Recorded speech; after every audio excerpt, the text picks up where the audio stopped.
Hello, today you are going to be working on this meme project. The instructions are out on Google Classroom, but I hope you find this video helpful as you make the meme yourself. So for this assignment, you will find your favorite blank meme. We all have one. Or you could actually take your own picture and have a picture of yourself or a friend, with their permission of course, and you will create a unique meme. Please make your best attempt to not copy text from another meme, something that was popular, but instead maybe coming up with something new. Watch this video in its entirety to help you get started, and you will be turning in both the PSD and the JPEG files, which I will go over with you at the end of this video. My advice would be, if you are currently watching this on your computer, to stop and actually go to your iPad and pull that up on there so that you don't have to go back and forth between your video and Photoshop. Okay, this should be done by the end of class today, and I bet several of you will actually finish very early, and if that is the case, please spend time doing something quietly on your own. Okay, so the first thing that you're going to want to do is to go out to Google and search for a blank meme. So I've been really enjoying the Bird Box memes, so I'm going to type Bird Box meme blank and hit search and go to my images. Okay, so you're going to want to try to find something that's fairly decent quality. I know it's going to be hard because a lot of these are screen grabs, but something like this, I know it's a little pixelated, but it's okay for the purposes of this project. So I will right click, save image as, and I'm going to want to go to my H drive. And if it looks like this for you right now, all you have to do is click this little arrow next to it to expand, and then you can click on your H drive, go to your recently created computer graphics folder, and you can do this a couple of ways. You can just save it out here, you can create a new folder and call it meme project, something where you're going to be able to find it easily. I will say that over time this folder will become very cluttered, so if you can keep it organized either with file names or kind of follow this numbering system that we've got going on so far, something along those lines, you will be better off in the long run. So I'm going to actually go this route of creating a folder called meme project, going in there, and I'm going to save this as my Bird Box meme blank and hit save. Make sure when you are saving, because some of you will find web files, that right here the save as type says JPEG or PNG, something like that, because if it says web file or anything crazy, then it's not going to open in Photoshop. So I'm going to hit save. I already have Photoshop open, but if you do not have it open already, you're going to hit your start menu, all programs, and you're going to find this Photoshop right here. So I already have it open, and this was my example that I'm going to show you, and this is what we are going to create today. So I'm going to say File, Open, and I'm going to go over here to Computer, my H drive, Computer Graphics, Meme Project, Bird Box Meme Blank, and say Open. So here I have my file. Like I said, it's pretty small. It's about 3 inches by 3 inches, so not a super large image. If you want to see how big your image is, all you have to do is hit Control R, so that took mine away, but Control R should show your rulers. And I would recommend getting in the habit of always having your ruler showing, just so you can see how large your images actually are. So if your image turned out to be like a 1:3 or something super small, you may want to actually take the time to go find a larger image. Okay? So we're not going to do any editing to the actual image itself. You can play around. By all means, make this your own project. All we are doing is adding some simple text with a black stroke around it and seeing how to turn it in.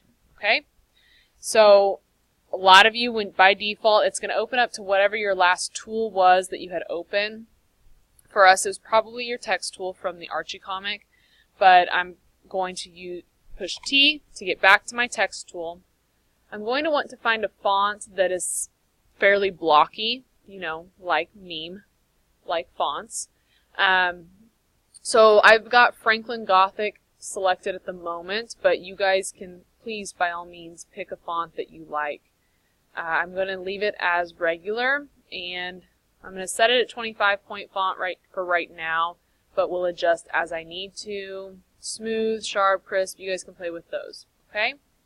So all I'm going to do is just click in my image, and I'm going to type what I wanted to say. So when I tell my students, and I'm going to actually push enter here because I want it to go to another line, read all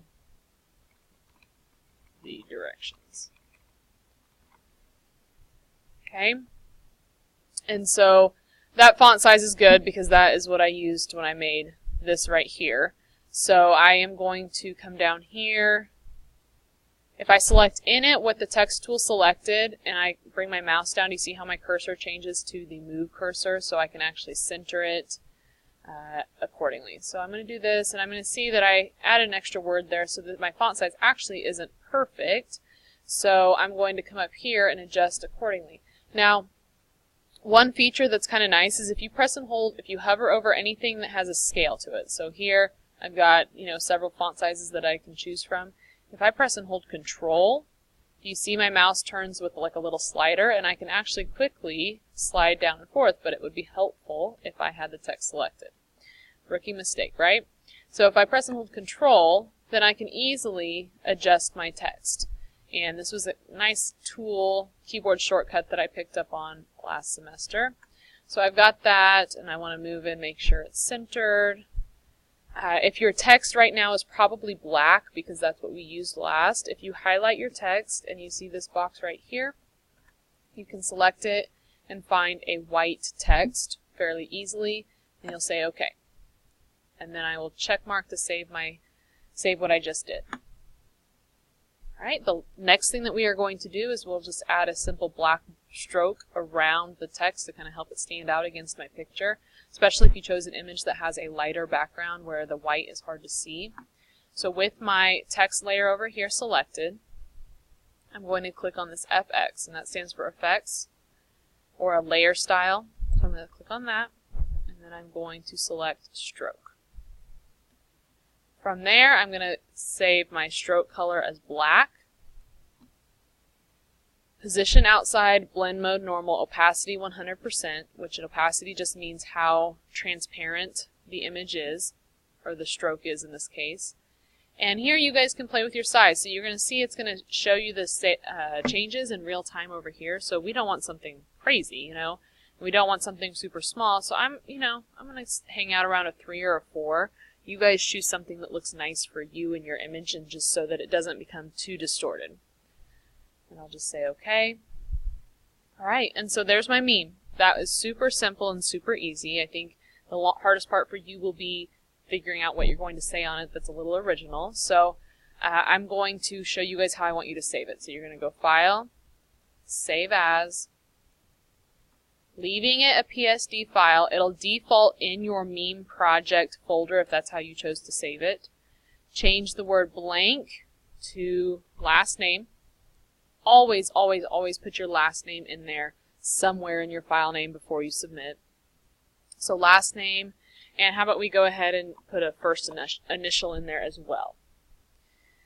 Leaving it as a PSD file, I'm just going to say save, and then OK. Super easy. Now I'm going to go File, Save As again. This time I'm going to leave the title the exact same, and I'm going to change the Save As type to a JPEG, the first JPEG. And then I'm going to say Save. Remember, we don't need super high quality, so I'm going to leave it about a 6 or a 7. Then I'm going to say OK. Now I'm going to come back out over to the classroom, and right now for you guys, it'll say right here, it'll say add or create. So you're going to click add. I'm sorry, I don't have a student example to show you. I'm going to click add, file, and then right here there's going to be, it'll say upload from your computer. So you'll click that, go find your file out on your H drive and your computer graphics, the meme project, and you're going to select both the JPEG and the Photoshop image for your meme, not the blank version, the ones that were recently saved with your last name, first initial. Okay, and then when you finish, you will click Submit, and I look forward to seeing what you have created.